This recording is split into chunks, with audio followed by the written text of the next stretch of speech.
കേരളത്തിലെ 6 ജില്ലക്കാർക്ക് നാളെ അവധി പ്രഖ്യാപിച്ചു.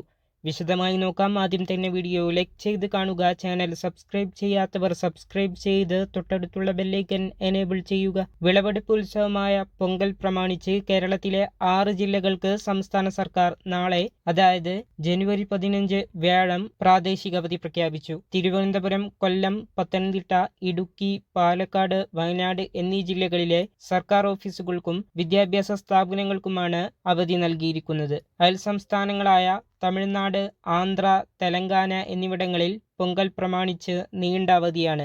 അതോടൊപ്പം വിപുലമായ ആഘോഷങ്ങളാണ് നടക്കുന്നത്. തമിഴ്നാട്ടിൽ ജനുവരി 10 മുതൽ 16 വരെ സ്കൂളുകൾക്ക് അവധി നൽകിയിട്ടുണ്ട്. ആദ്യം 15 വരെയായിരുന്നു അവധിയെങ്കിലും പൊതുജനങ്ങളുടെ ആവശ്യം പരിഗണിച്ച് ഒരു ദിവസം കൂടി നീട്ടി നൽകുകയായിരുന്നു. 17-ാം തീയതിയായിരിക്കും തമിഴ്നാട്ടിലും തെലുങ്കാനയിലും ആന്ധ്രയിലും സ്കൂളുകൾ വീണ്ടും തുറക്കുക. എന്നാൽ ഈ പറഞ്ഞ 6 ജില്ലകളിൽ നാളെ മാത്രമാണ് കേരളത്തിൽ അവധിയുള്ളത്. ഈ ഒരു വീഡിയോ ലൈക്ക് ചെയ്യാനും ഷെയർ ചെയ്യാനും ചാനൽ സബ്സ്ക്രൈബ് ചെയ്യാനും മറക്കാതിരിക്കുക.